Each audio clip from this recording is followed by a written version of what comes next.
So the entire discussion that we've been having till now regarding the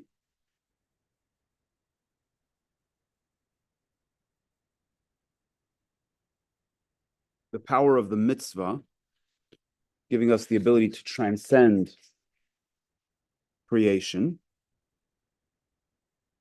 So at the beginning of chapter 4, the Alter Rebbe tells us that this is all as it relates to what's called Yehuda Tata.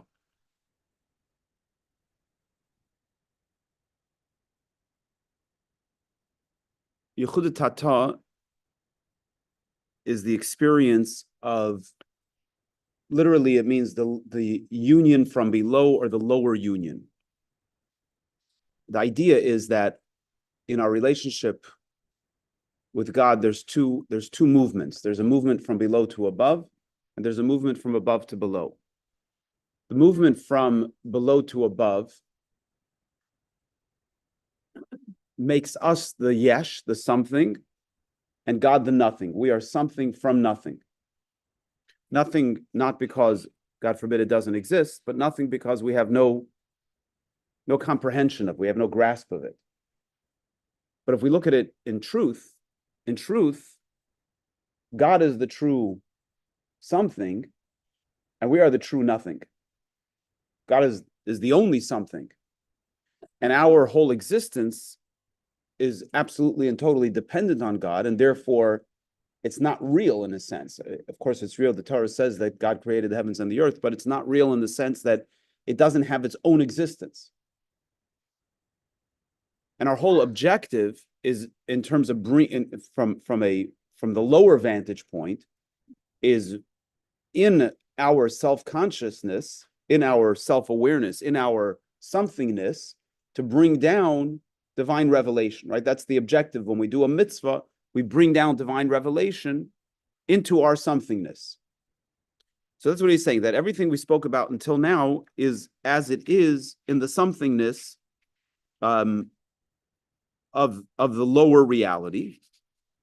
And therefore, when we do a mitzvah, we draw down the dimension of God into a, so to speak, tangible, measurable manner.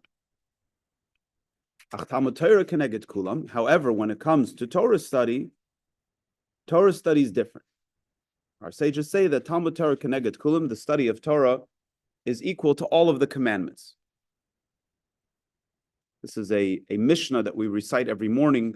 We talk about the various different value of mitzvahs, and then the Mishnah concludes that Talmud Torah Keneged Kulam, that the study of Torah is equal to all the mitzvahs. Why is the study of Torah equal to all the mitzvahs? If we just established that mitzvahs, the function of mitzvahs is to bring down godliness into the world, so what does it mean when we say that the study of Torah is equal to all of them? So he said what it means is that when we study Torah, we actually experience godliness not as God is manifest in our physical, tangible reality, but we experience godliness as He is from the upper vantage point.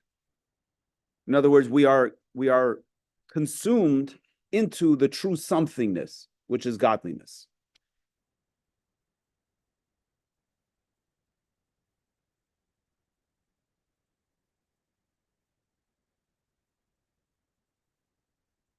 Let's elaborate a little bit on this.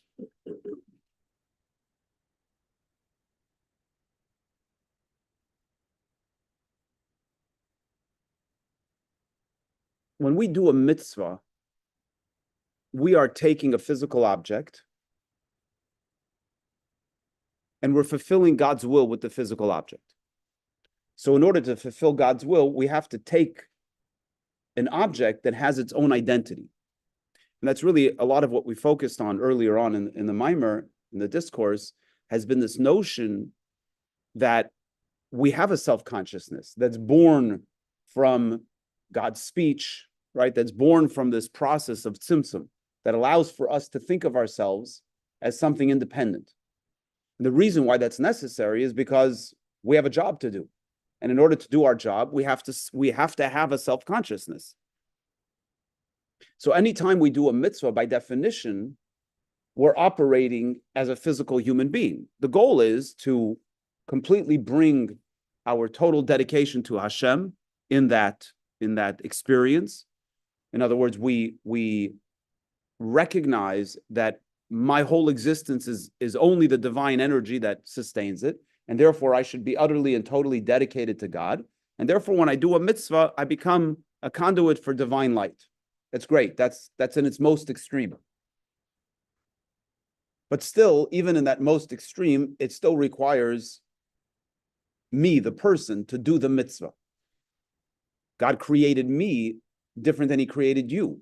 So when I do the mitzvah, I have to bring myself. And I do a mitzvah different than you do a mitzvah. I have different feelings. I have different thoughts. And you have different feelings and thoughts when you do a mitzvah. And when you beautify a mitzvah, you beautify a mitzvah with your talents. And when I beautify a mitzvah with my talents. Because God created me differently than he created you. And in order for me to do the mitzvah fully, I have to bring those talents and those skills and those qualities and my personality into the mitzvah. Which all of that is to say is that the mitzvah is being done by a human being that has a self-consciousness. You can't lose your consciousness. If you lose your consciousness, then you can't do the mitzvah. You become a robot. It's not about you anymore. But when we study Torah, what is Torah? Torah is studying God's wisdom. That's what we're studying. We're literally studying God's wisdom. And when we truly connect with the Torah, then what we're experiencing is not us, we're experiencing God. And the dimension of God that we're experiencing is not God as he's manifest down here, but God as he is. And God as he is the higher reality, the supernal reality, the supernal union, which is that God is the real something. He is the yesh, and we are the ayin, we are the nothingness. Does this make sense?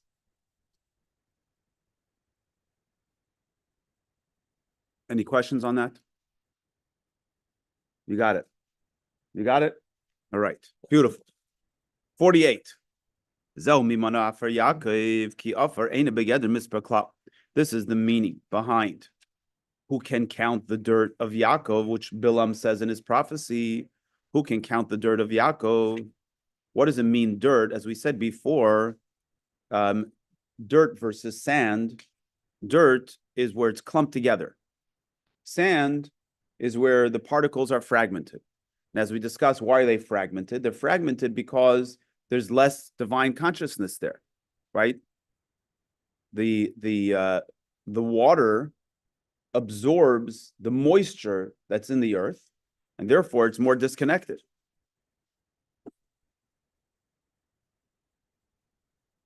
So the more, so to speak, clumpy the earth is, that's a metaphor for there being more divine revelation there. There's still more moisture. There's still the presence of the sea there. The more the earth is particled, the more that's a metaphor for the less divine revelation that's there. Good morning.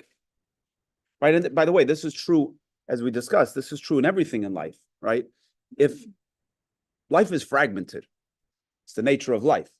If in the fragmentation of life, we fall apart, which is another way of, if we have experienced a lot of anxiety and a lot of disconnect and a lot of frustration, all of that means that we are less connected to the divine presence in those experiences. Why are we less connected to the divine presence? Because the divine presence is less conscious, so to speak, in those spaces. The less the fragmentation, the less the challenges of life cause us to become unbalanced, the more the divine presence is there, right? I like to say people that have an issue with religion always say that religion is a crutch, right? So I say everybody needs crutches. So where are you going to get your crutches from? You're going to get your crutches from other kinds of coping mechanisms. There's no better place to get a crutch than with God, right? So what does that mean? That means that we all need anchoring and support in life. When we get that anchoring and support from God, it keeps us strong. not temporarily. It's real. It's solid. So the more divine consciousness we bring into our experience, the less fragmentation we have. It doesn't mean that objectively, the cups and the table and everything blends. No, there's still a cup and a table and papers and pens and everything else that's there, but they're all unified by the divine consciousness that we're bringing to this experience. So sand represents fragmentation, less divine consciousness. The sea, malchus, which we discussed earlier, is not letting through moisture, or it's absorbed the moisture from the sand, versus clumpy earth. It means there's a greater divine presence there. And this is what Bilam is saying, is Mi Manah Afar Yaakov, who can count the dirt, meaning the clumpiness, where there is a divine presence, Ki Afar Eina Begader Mispo Klal, because you can't count that. When we're talking about Torah study, in the experience of Torah study, there's less fragmentation, right? We're studying God's word. And the more we're studying God's word, the less it becomes something separate. When you do a mitzvah, you have to work very hard to make sure that the mitzvah is done with intent, kavana, intent. But when you're studying Torah, you're studying God's word. Yeah, maybe this is not a great parallel, but in relationships, when you're doing something for your loved one, you have to bring your intentionality there. When you're trying to understand the other one, there's less of a need to bring intentionality, because what are you doing? You're trying to understand them. Your whole investment is in them. Especially like young love, when you're trying to get to know the other person, when you're asking questions, you're trying to understand the other person. What's their background? What are their values? What makes them tick? Your whole investment is in them. There's less of you in that. Even if it's you trying to understand, there's less of you. But when you're doing something, when you're doing an act, the act is something outside of them. So even though when we do a mitzvah, we're fulfilling God's will, but there's still, as we discussed, I have to bring the I to the table. But when I'm studying Torah, I'm studying God's wisdom. Now, it doesn't mean that we're not susceptible to letting the wisdom, owning the wisdom on our own and disconnecting it from godliness. We have plenty of examples of that, but it's much more difficult to get there, much more difficult to create that kind of disconnect. Yeah. Speak up a little bit, please. Okay, they have action, right? Like what role personal intent plays in this action? Like in your example, Very good question. It absolutely plays a role. Intent plays a role. However, the role that intent plays is not however. Intent is an extremely important part of the role in action, because of this very reason, that action can become disconnected. By definition, action is disconnected. There's me doing the mitzvah. So if I don't bring intent to the mitzvah, so what makes it a holy act? So in certain mitzvahs, the act itself is a mitzvah. For example, when you eat food on Shabbos, the Shabbat food is a mitzvah. You're supposed to eat on Shabbos, right? And we discussed the idea, the Rebbe writes this, that somebody can have the greatest intent, the spiritual meaning behind what tefillin is all about, and then you have a simple, but they never put on the tefillin. Then you have a simple person who actually does the mitzvah of putting on the tefillin. Who's done the mitzvah? The simple person without all the sophistication. But even in that non-sophistication, this is another interesting thing about tefillin, is that when the Rebbe started the tefillin campaign, there were those that had an issue with the campaign. And one of the things they said is that when one wears tefillin, you have to have, your thoughts have to be in line right? You have to be intentional. So here you have people who are secular and you're catching them on a street corner. So the Rebbe said that the opposite is true. For people who don't put on tefillin regularly, and you're catching them on a street corner, the only thing they're thinking about when they're doing this is the tefillin, right? Somebody else who puts on tefillin regularly needs to say, oh, this is not just something that I'm doing by rote, but I have to bring intention to it. So it's specifically, so there is a dimension of doing a mitzvah, and again, use the human analogy. If I bring flowers to my wife, I'm doing the mitzvah. But if I'm not doing it with feeling, if it's just something I'm doing because that's what you're supposed to do, that gets through. And if that gets through, yeah, you might have done your technical obligation, but is there a lot of heart in it? So, and by the way, I don't think we have to be too hard on ourselves. This is the nature of life, right? We're human. Hashem did create human beings, and the nature of human beings is that it's cyclical. We have certain days that we are more plugged in and more in tune with our divine connection, but there are also times when we're not. And there's an interesting, I forget what, from one of the Rebbes, the idea that when somebody approaches davening, you approach prayer, and you're not on your game, right? You're just not on your game. So one might say, in such an instance, what is the intent that I should have in that experience?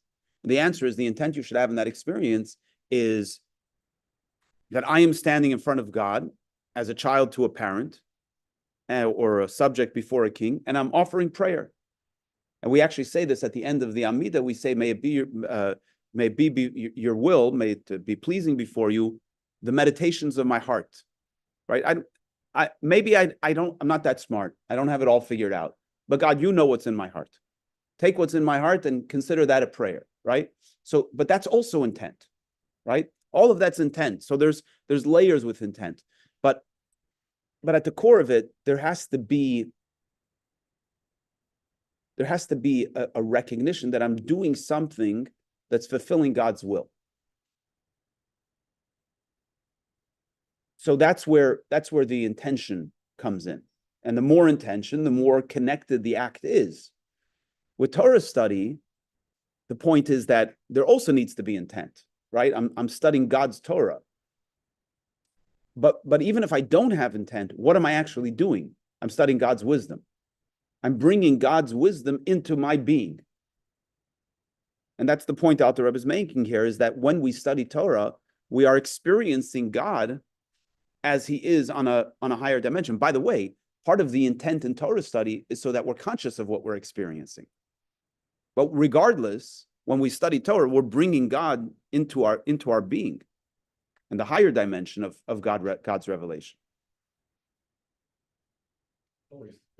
Always seem to be more clear, and I know it's all what you're saying, but I always thought like studying Torah was telling you the richness is doing it. I know that's spirit. I see it more that way. But So that's probably off. no, it's not off. So yeah, we yesterday in yesterday's parsha, there's a whole conversation about these stones that the Jewish people were instructed to set up when they came into the land. And there's a lot of discussion where the stones were and when they set them up. But one of the things that we can extrapolate from all the different opinions is that Torah serves in two functions. It's the end and it's the means.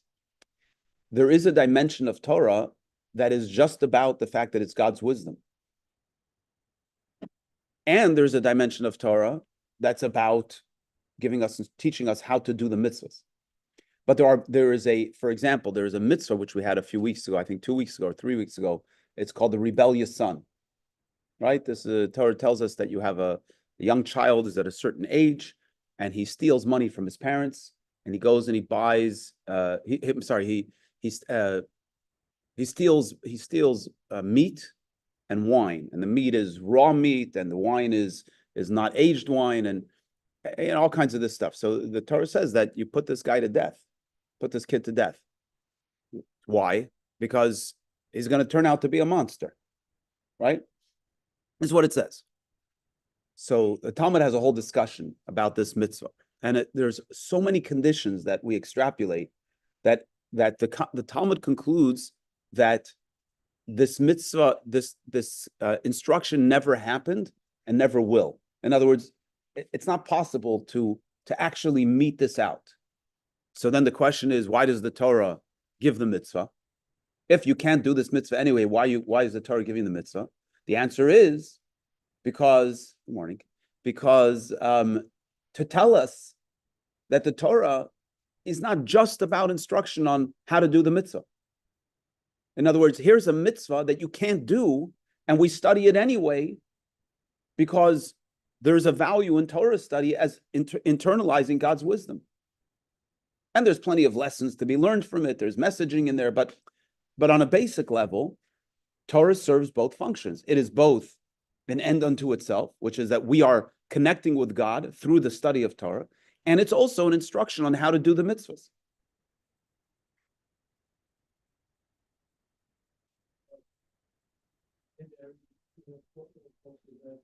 It also implies personal transformation. Because in order to be connected to God, you need to transform yourself. So if I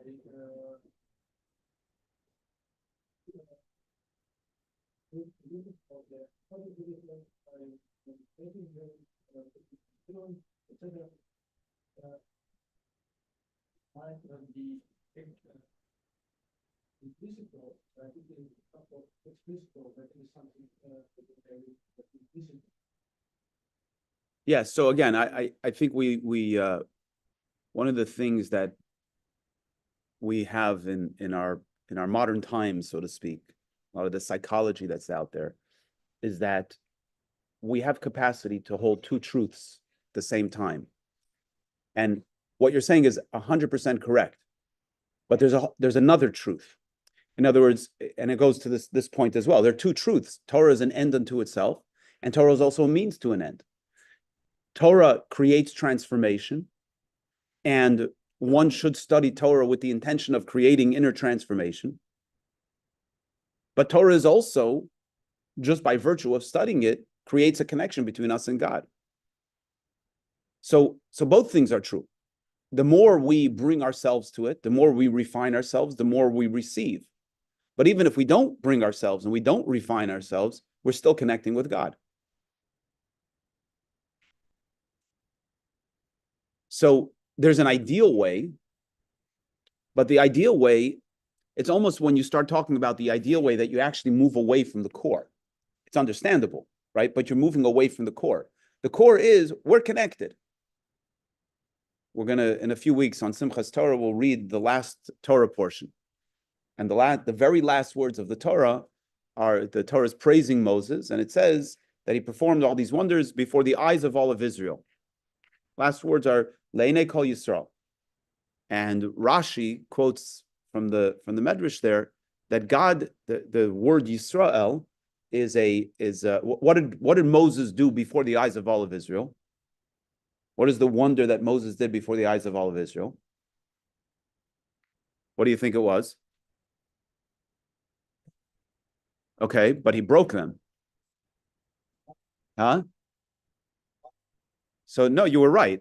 But it's not the bringing down of the Ten Commandments, it's the breaking of the Ten Commandments. So the Torah is ending and it says, what is the great wonder that Moses did before the eyes of all of Israel? He broke the tablets. And Rashi comments, and Rashi says that God says to Moses, thank you for breaking the tablets. This is how the Torah ends, and this is how Rashi's commentary ends.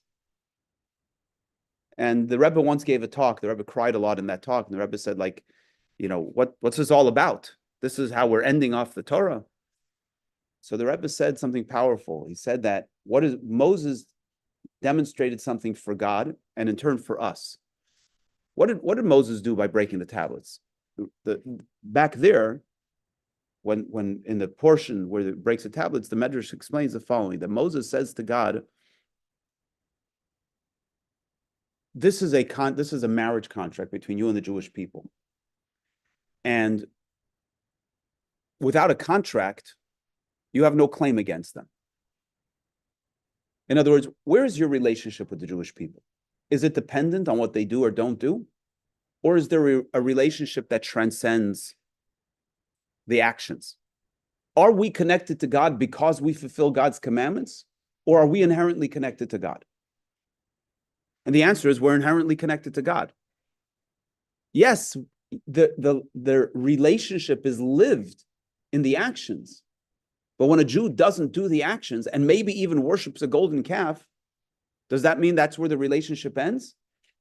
That might be with some other nations. But the Jewish people, and God, Moses is telling God, he's reminding God, our relationship with you is deeper than all of that. So that can become an excuse. Oh, so I don't have to do mitzvahs. Of course not, right? That's a perspective, and a real one and a true one, and one that should really empower us to realize how deeply connected we are with God. Fact. Other fact. Relationships are lived in the actions. That's where they're lived. So we have to do God's mitzvahs. So these are two truths. One doesn't negate the other one.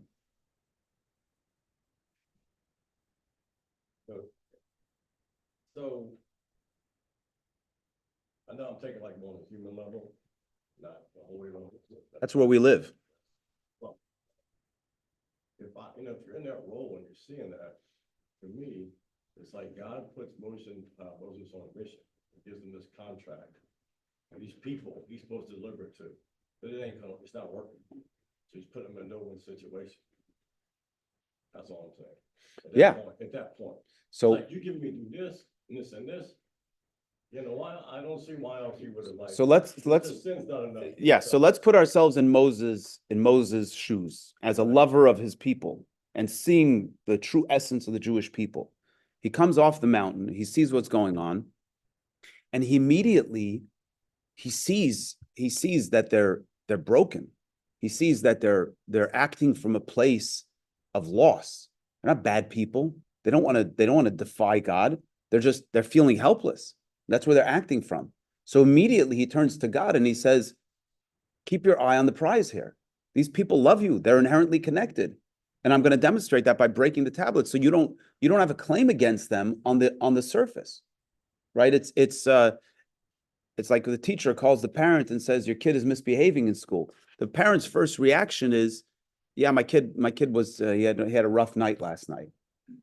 If the parent turns to the teacher and says, yeah, my kid's such a son of a gun, he's such a terrible kid, I say, what kind of parent are you? Right? It doesn't mean the kid is not a son of a gun and has got some issues. But the parent's first reaction is, excuse me, this is my kid. He's amazing. He's wonderful. I love him. I'm going to protect him.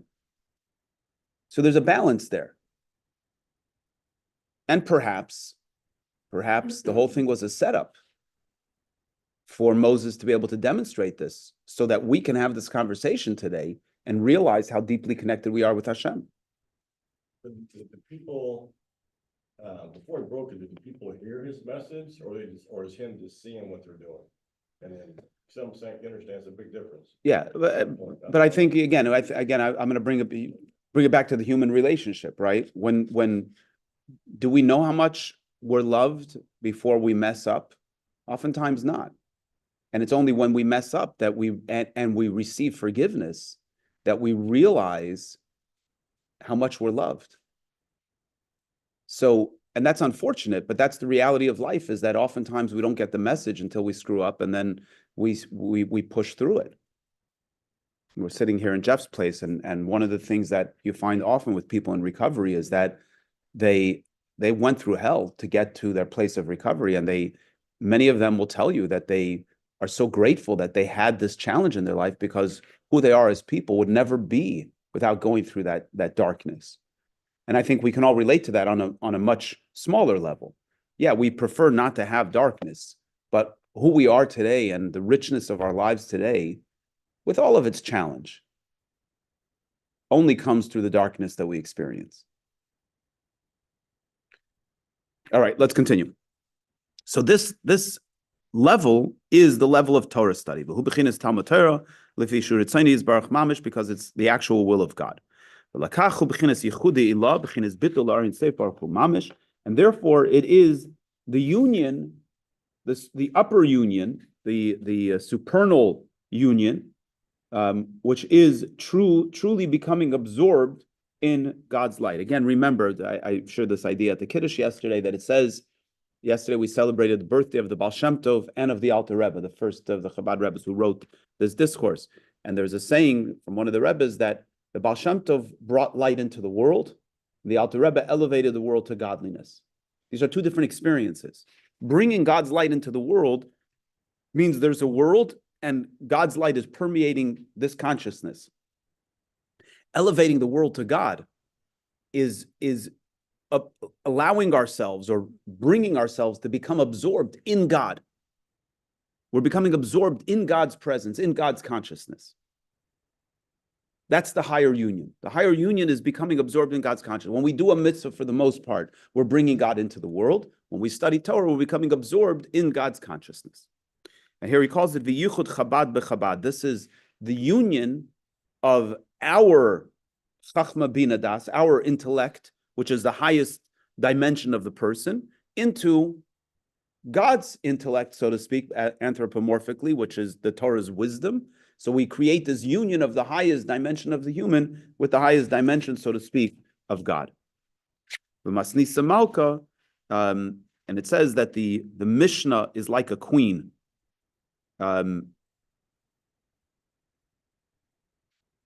Which we said before, that it is the queen, it is the king or the queen that is exalted above the nation, that allows for there to be this disconnected consciousness, but also that which gives us the ability to enter into this relationship. So Mishnah, as a metaphor, is the queen, meaning it's the exalted state of God's consciousness that allows for us to enter into this relationship.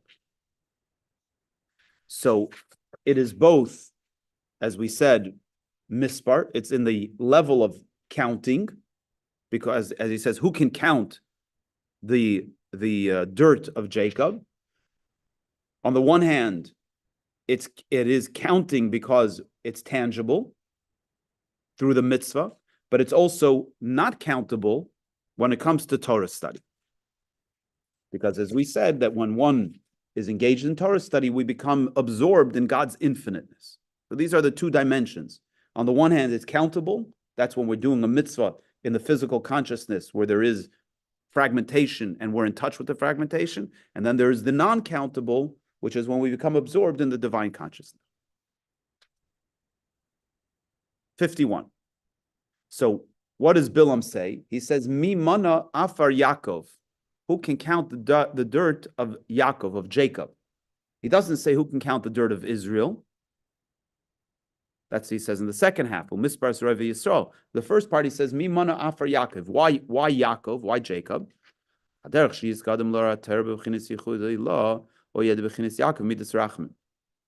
So I think this goes a little bit to your point, Mark, that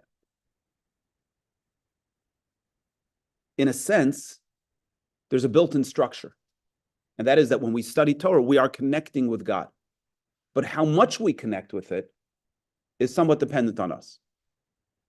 And what is it that we need to bring? What is it that we need to bring from ourselves to truly connect with that experience?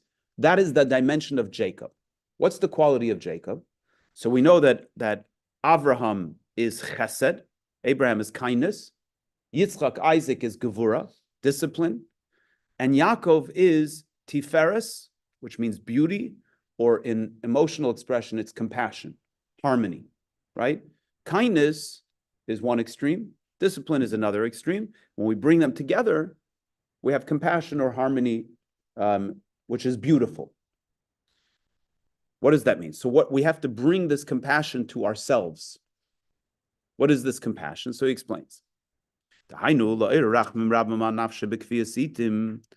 This means to set fixed times, to arouse mercy from God on our soul. As it's known that the time for this is at midnight. So let's talk a little bit about midnight. So midnight, there's a practice called Tikkun Chatzos. Tikkun Chatzos is a practice that probably used to be more common. Today is very uncommon. It's a practice that very pious people engage in. Back in the day, there probably were more than just very pious people. It was more common. The idea is that at midnight, one sits down you put some ashes on your head, and you lament the destruction of the Beit HaMikdash, the destruction of the temple. Once one finishes that lamenting, then you study Mishnah, and until daybreak, then you engage in prayer. Now, I think a couple of factors here is that back in the day, people went to sleep when it got dark, right? Today we go to sleep 3, 4, 5, 6 hours after you get dark because you have electricity and you have iPhones and computers and TV, and we keep ourselves busy until last man falls. But today, there wasn't much to do. You went to sleep when it got dark. So you got up 4, 5, 6 hours later, it was midnight.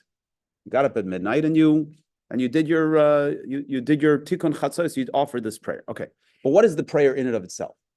In and of itself, the prayer is this experience of lamenting the destruction of the temple. What does it mean to lament? The lament is we have compassion. We have compassion and mercy on who? On God, on the divine presence that's in exile.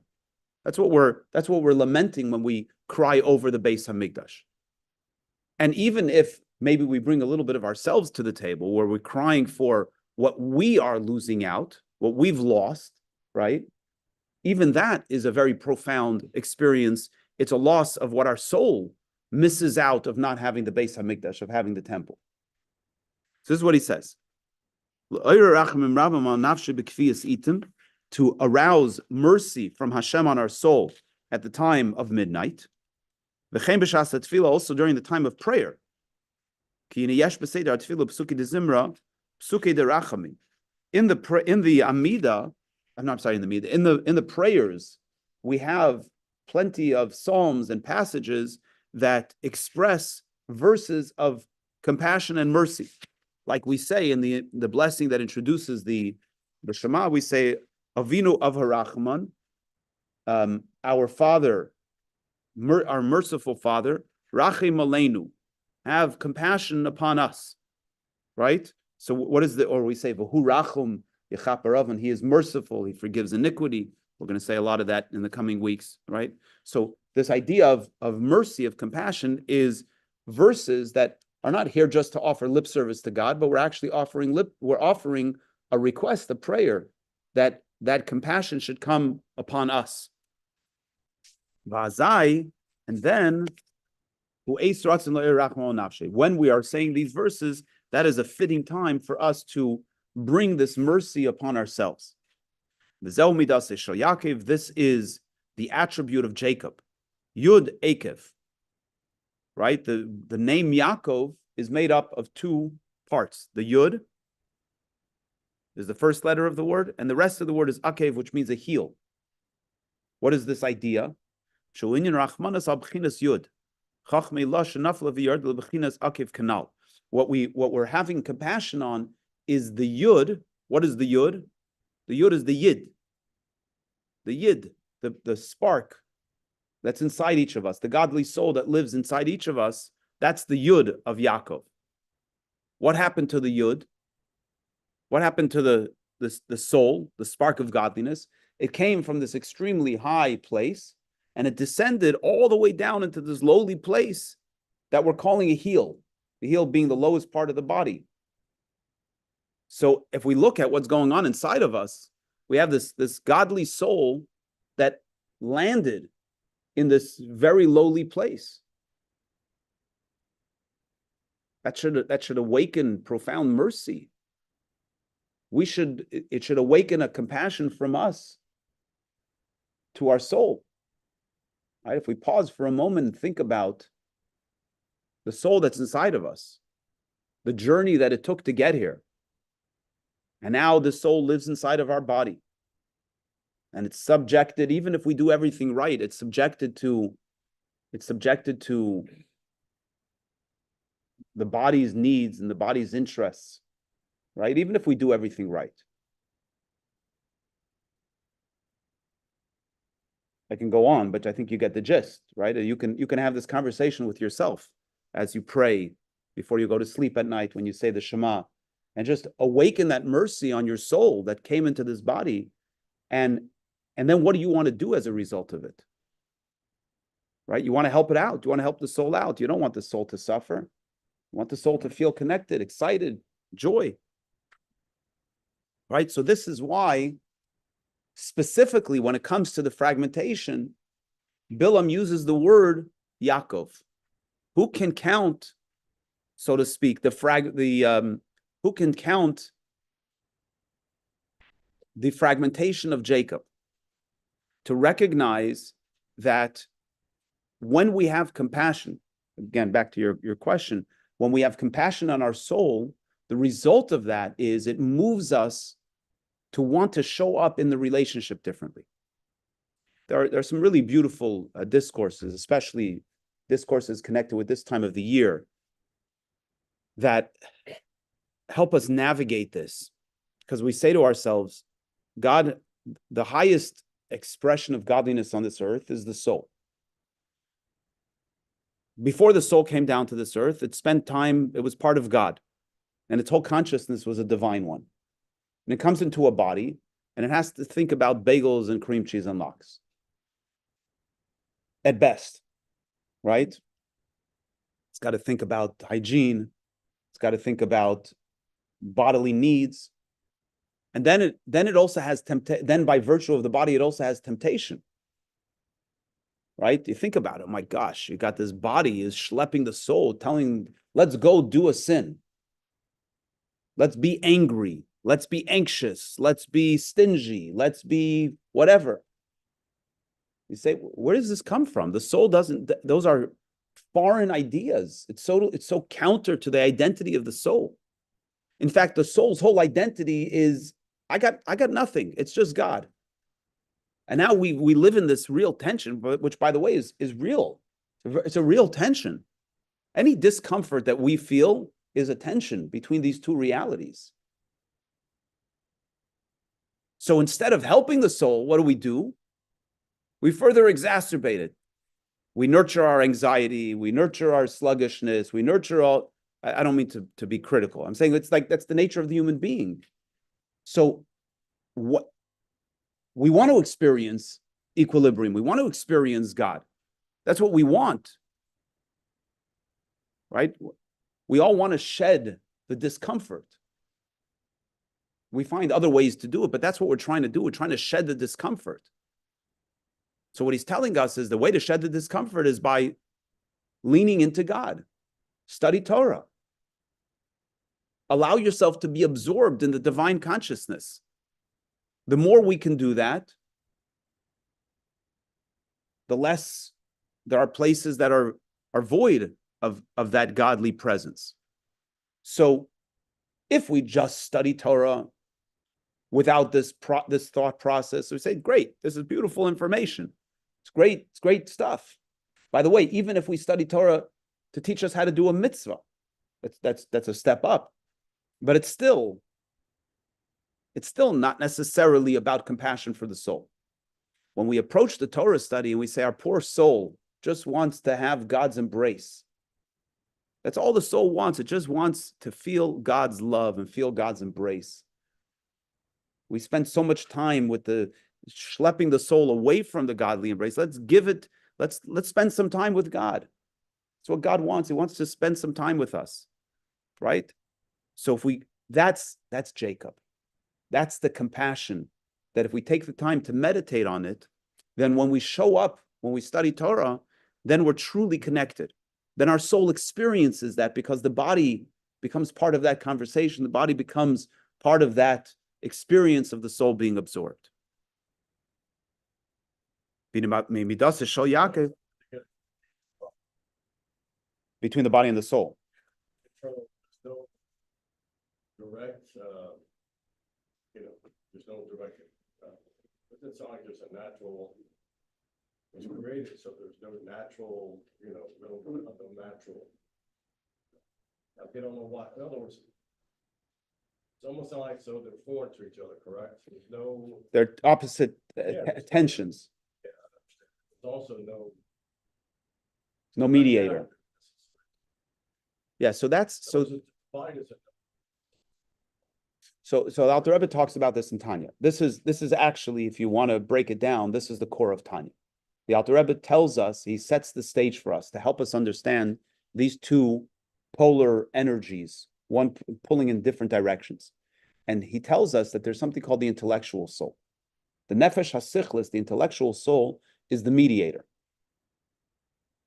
That's where we see, if you think about it, before we develop any real intellectual capacity as a newborn child, the animal soul is fully present, right? And it's already hard at work, which is very important because otherwise we wouldn't survive, right? The animal soul is saying, hey, baby, you're hungry, cry, scream. Your diaper's dirty, scream, right? That's the animal soul saying, me, take good care of me. We don't even have a soul consciousness yet. Then later on, we get a soul consciousness that our parents try to help us understand that, wait, it's not all about you.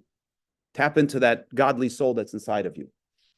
So, okay, so now we're aware, whoa, I've got this godly soul that has a higher interest, but my body still wants all its stuff. Well, how do I navigate this?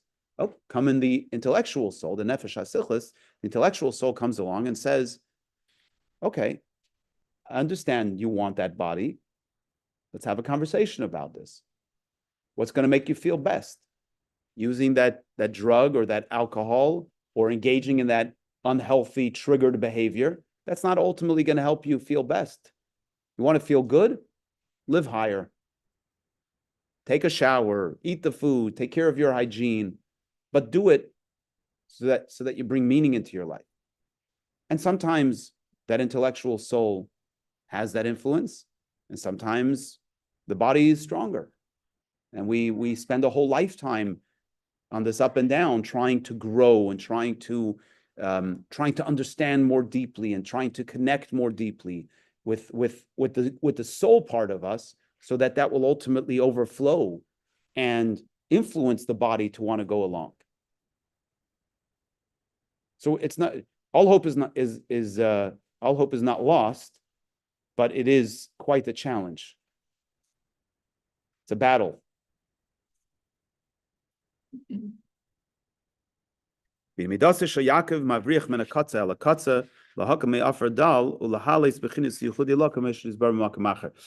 think maybe this little passage at the end of 52, maybe its intention is actually to speak to that point, which is that one of the qualities of Jacob. So another one of the attributes that we attribute to Jacob is emes, truth. What is the quality of truth? What is truth? How would you define truth?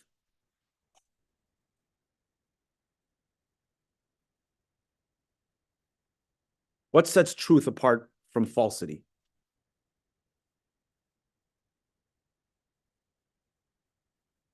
Absolute. What does that mean? It's absolute. Can't be changed. Can't be changed. Good. You want to say something? Okay. It's consistent. It doesn't change. It can't be changed. So in the say again. Evidence to support it, to prove it. What is that evidence? Well, it could be objective, observable.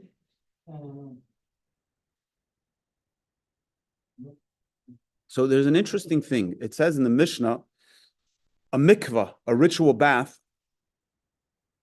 for ritual purity, you're allowed to use a natural body of water.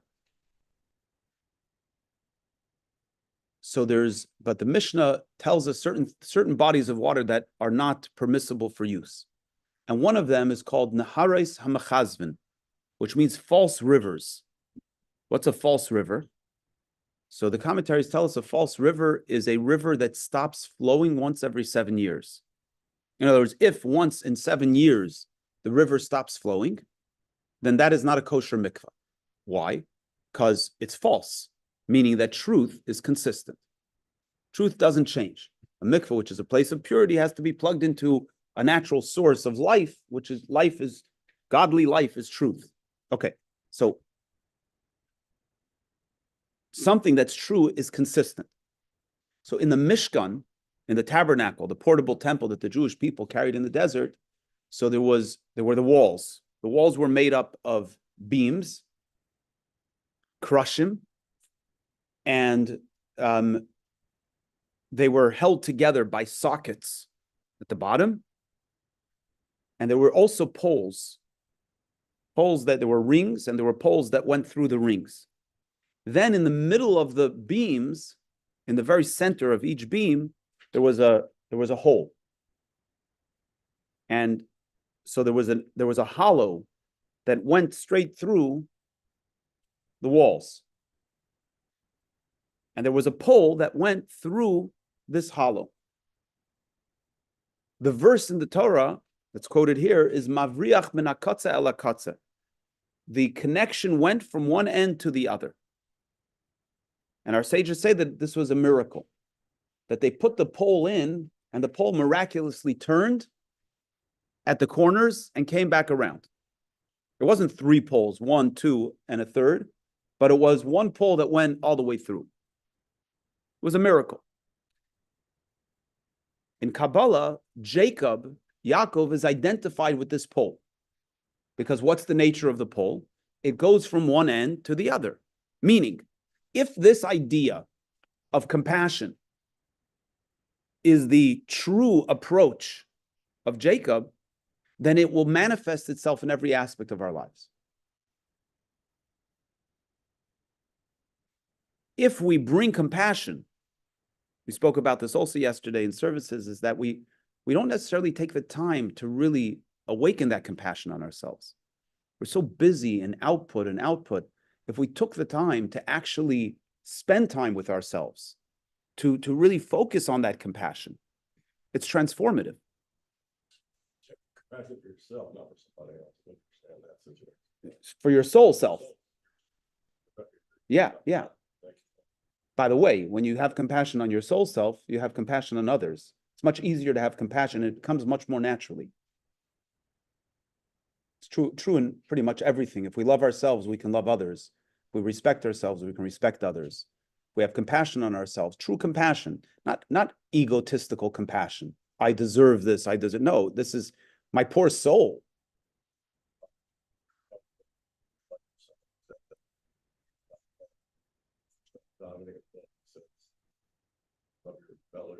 Yeah, I accept upon myself to fulfill the mitzvah of love your neighbors. So, essentially, yeah, essentially. Especially as we get ready to daven, is we have to make sure that we're bringing our soul to the experience, and that requires that compassion. Yes. All right, let's say you get back to the stream of water that stops everything. Let's say you built a mikveh and you took the water from that stream, or whatever you want to call it, and put it in the mikveh. Would that be, I don't know if it's public safe, would that be still be a kosher mikveh? That's a really interesting question. I don't know the answer to that. That is a really interesting question. That's a very interesting question. Well, the thing is like this: is that considered? My guess is probably not. I don't know that factually, but I would imagine if it's not a kosher mikveh, so then the water is not considered living water. So the way a mikveh is made, right? The way they made a modern mikveh, or even an ancient mikveh, but what they would do is they would, in the ancient mikvahs, they would actually the whole mikveh was made up of rainwater, right? And in other words, a contained mikveh as opposed to even till today, if one is in a place where there's not a mikveh, you go to an ocean, and you go to other places like that. We were just in Iceland, and I was speaking to the rabbi, and the mikveh that they use is a what do you call it? Not a geyser, a natural hot springs. So the water comes up from the earth, and they're actually, God willing, building a mikveh and so on. But that's how it's done, right? So, but to create a modern mikveh, a contained mikveh, so you have to get either rainwater or snow which is really the only two practical ways to get natural waters. You can't really get water from an ocean into a mikveh. It'd be too difficult. You can't transport the water in any kind of vessel, right? As soon as it goes into a vessel, it loses its status as natural water. So conceptually, right, if there was a way to get the water from that river, the problem is the source of the water has to be a living source. Mayim Chaim, it has to have a natural source. And if the natural source is not qualify as a mikveh, then it means that it's not a natural source. That's the fundamentals. Interesting. Very interesting question. Yes.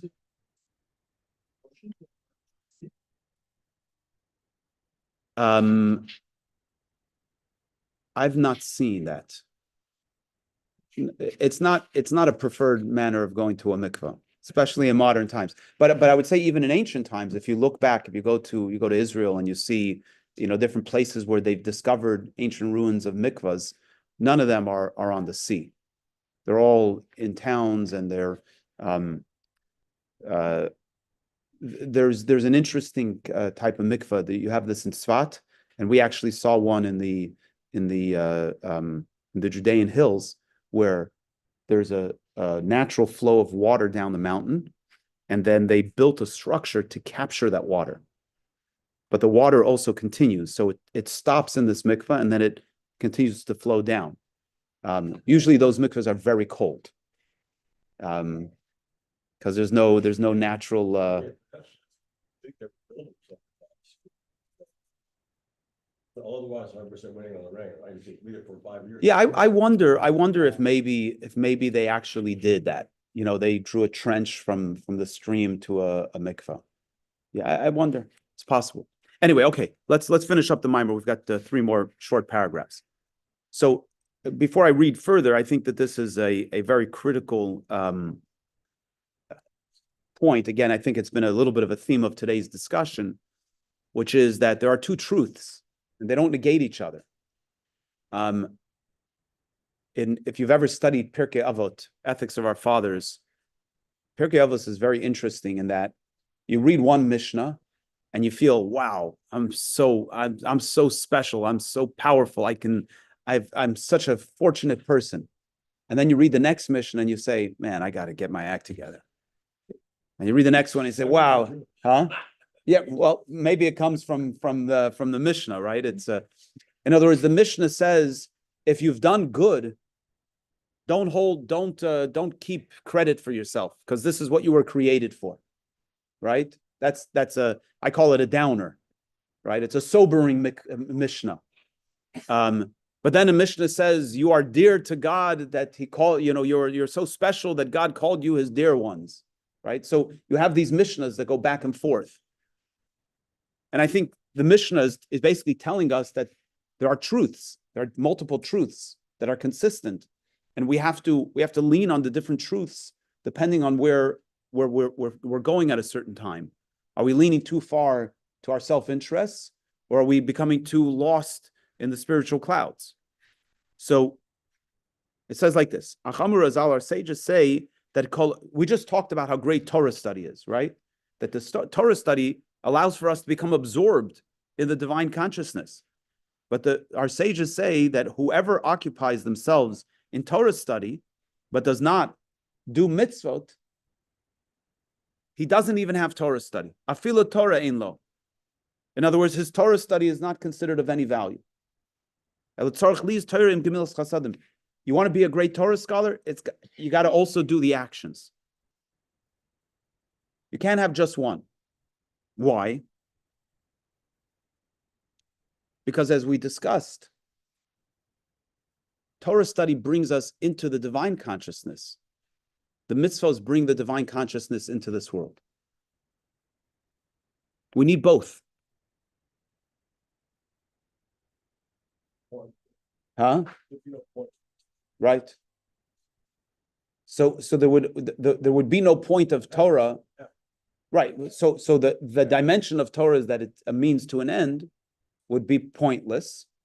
And ultimately, even though that is a very powerful and rewarding and elevating experience to become absorbed with God, it becomes a spiritual selfishness in a sense, right? Because it's not just about my experience. By the way, the soul would be fine in and of itself. The soul would be happy with that. But the soul was put down here to accomplish something. So it's almost like the soul is saying, hey, take me home for a little bit, but then let's go back out. Right? The child comes home from college and says, sure, you can hang out at home for a couple of months, but then you got to go back out there. It's okay to come in and recharge, but you can't stay here because it's time for you to grow up. You got to get out there. Like the joke, because you're 45 years old and you're the principal, that's why you got to get up. That's why you got to go to school, right? Okay. And that's why Bilam in his comments, he says both things. He says, who can count the dirt of Jacob? And it says, Umisparas Revi Yisrael, and who can count the fourth of Israel, which as we discussed, the fourth is the separation between the higher consciousness and the action. The fourth is what gives us the ability to have an independent consciousness. And the reason we need an independent consciousness is so that we can actually do a mitzvah. So Bilam is telling us these beautiful messaging, right? We said that Bilam's prophecy, even though his agenda was cursing and destroying the Jewish people, turned out to be some of the greatest mysteries, greatest mystical teachings. And he's telling us these two things, that on the one hand, through Torah study, we become absorbed in the divine consciousness, but that's not enough.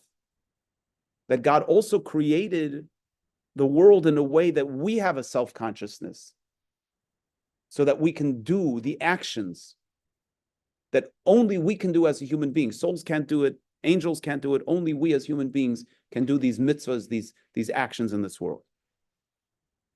And he closes off the discourse, the final paragraph on 53. We said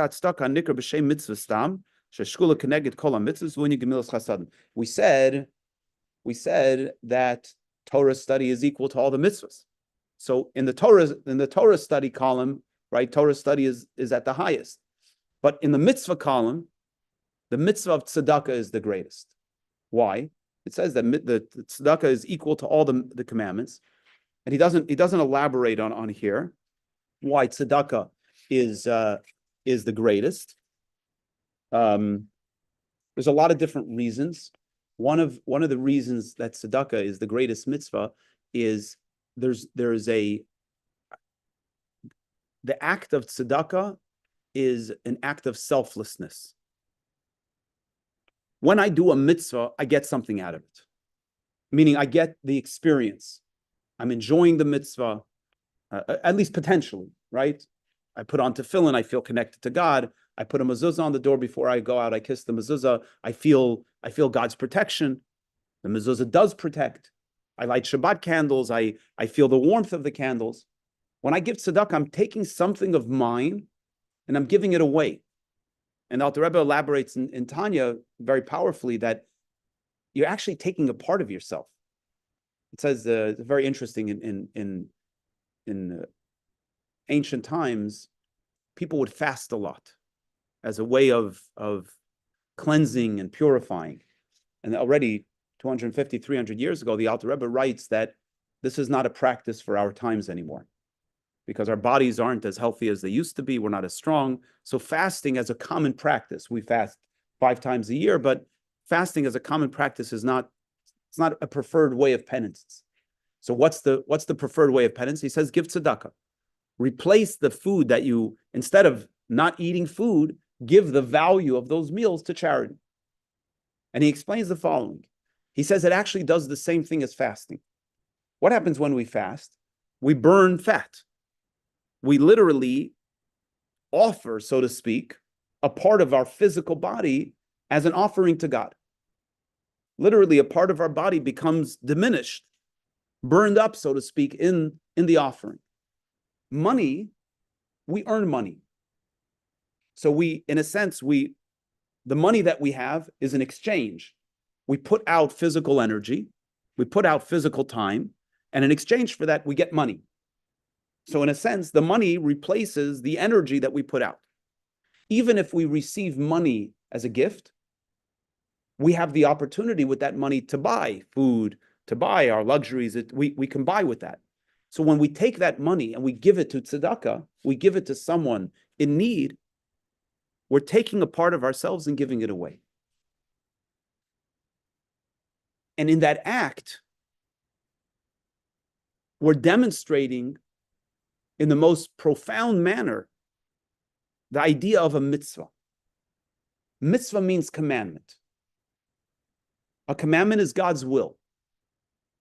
So when I do God's will and I get something out of it, so in a sense, you can say it's a little tainted.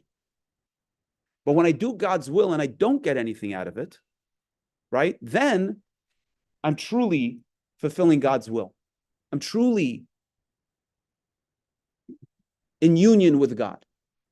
So in these two experiences, and what is the result of that? The result of that is if every mitzvah brings the presence of God into the world, and the more we are in line and dedicated in a sincere way to fulfilling God's will, the more God responds, right? Like our analogy of the flowers.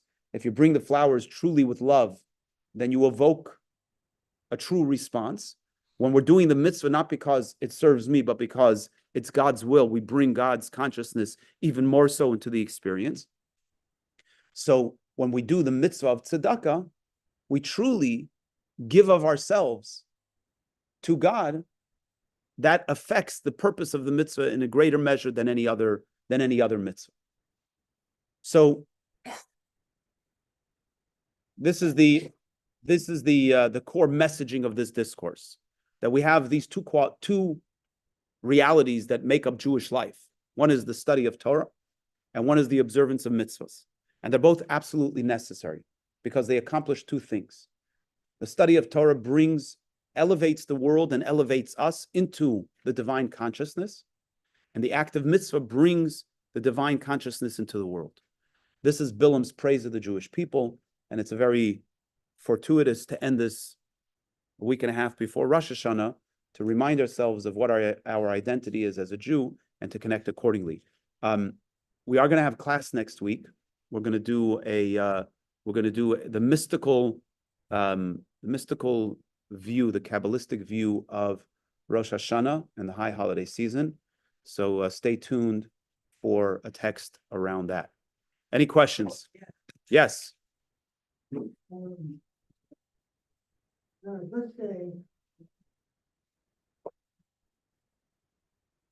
Let's say you plan your tzedakah, the charity giving to occur after Yom Kippur and after you have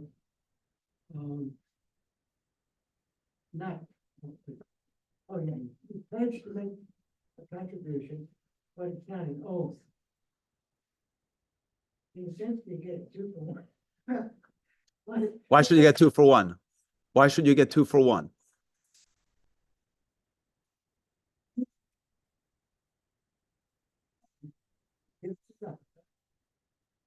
And You're saying because you made a pledge and you're fulfilling your pledge and you're doing the act of tzedakah, so there's a mitzvah to fulfill your pledge. It's very interesting. It says, there's a verse in the Torah, it says, Moitzes v'secha tishmar. You should guard that which comes out of your mouth. So you should guard. So, and the instruction is that if you make a commitment to do something, you got to follow through. So you're asking the question is, if I make a pledge to do an act of charity, so if I just give charity, so I fulfill the mitzvah of giving charity. If I make a pledge to give charity and I give the charity, do I get 2 for 1 because I made the pledge and I did the mitzvah? I love it. Very good. Make the pledge right before you do the mitzvah. It's interesting. No, you know what you should do is you should give the tzedakah and then make another pledge. That's a real fundraiser, right? Go ahead. Yes, tell me your name, please. Leah? I was wondering if that even would cancel it out. Like if you make a pledge and then you follow through on that pledge, so you're inferring getting something back from that. Now Oh, interesting. So it's almost getting. For both. Interesting. The only thing is the pledge, the pledge itself is also a mitzvah. Well, I guess it's not a mitzvah until you fulfill your pledge. Anyway, So is studying Torah itself not? yes, it is. It's a mitzvah. So it is one of the 613, and it is also kind of in its own category for the reasons that we've discussed in this discourse, because when we study Torah, the energy, the result of the mitzvah of Torah study is different than the result of all other mitzvot. All other mitzvot, we're fulfilling God's command by doing an act in this world. When we study Torah, the Torah itself is God's wisdom. So we are actually engaging in an intimate act with God of bringing God's wisdom into our being, and in turn elevating our being into this experience of the divine. So it's really similar to something else that we spoke about. I didn't really quote this, but there's a passage in the Medrash that says that God only gave the commandments to refine creation. Okay, but is that why we're doing a mitzvah, so that we become refined? The answer is no and yes. It's a truth, but I'm not doing the mitzvah so that I can be a better person. I'm doing the mitzvah because God commanded me to do the mitzvah, so I'm doing the mitzvah. So in a sense, but it also refines me. I study Torah because God commanded me to study Torah. But I'm also elevating my soul into this intimate relationship with God when I study Torah.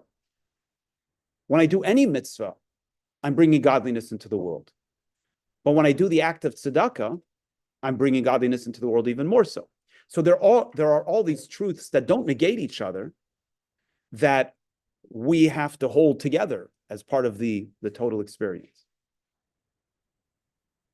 Story about Reb Zusha was good yesterday about tzedakah. You like that one? I like All right, I'll tell the story and then we'll close up. So the story that I read about Reb Zusha, I read it from Rabbi Ashkenazi. So there were two brothers. They were famous Hasidic leaders. One's name was Reb Zusha of Anapoli, and the other one was Reb Elimelech of Lezhinsk. And Reb Elimelech was a little bit, the stories that are told, you get the notion that Reb Elimelech was the more serious of the two. Reb Zusha was more of a jolly fellow, but they were both very holy people. So Reb Zusha would, in the town that he lived, every Friday he would come to pray, and he prayed with great intent, and it took him many hours to pray. And there was a wealthy individual in the town, and he would see Reb Zusha praying for all this time, and he realized this guy's not going to be able to make a living to provide for his family for Shabbat. So he would leave a large coin for Reb Zusha, and every Friday when Reb Zusha would finish davening, he would see there's this coin there, he would go and buy his family's needs. One Friday, he comes to the synagogue, and Reb Zusha is not there. So, and as he would do this, he would give this coin to Reb Zusha, his personal fortune began to increase. And the more he did it, the more his fortune increased. Anyway, one Friday he comes, and Reb Zusha is not there. So he says, where's Reb Zusha? So he said he went to visit his Rebbe. He says, Reb Zusha has a Rebbe? I thought he was the holiest guy around. He has a Rebbe. Who's his Rebbe? His Rebbe is Reb Elimelech.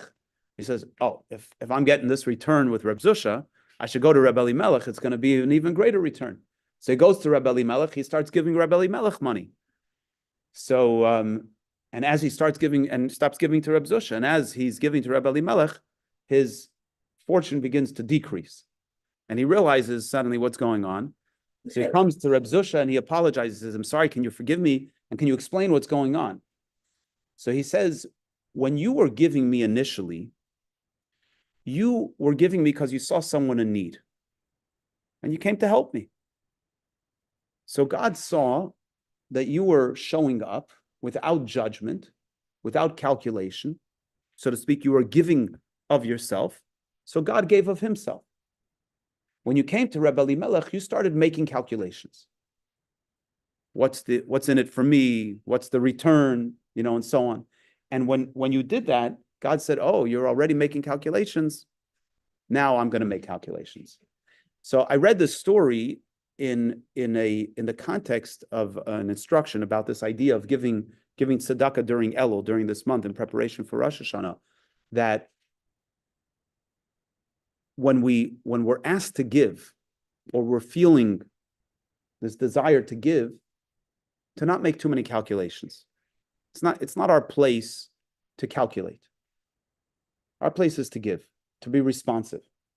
And when we are responsive, and it features highly, especially in the prayers of the Slichot, which we'll begin to recite next Saturday night. There's a passage at the very beginning we say, L'cha Hashem hatzdaka. To you, God is tzedakah. You are the true righteous one. Meaning God knows how to give, even if we're not deserving of it. But if we are going to start evaluating who's deserving, who's not deserving, then anyway, we want to give tzedakah the other way around. All right.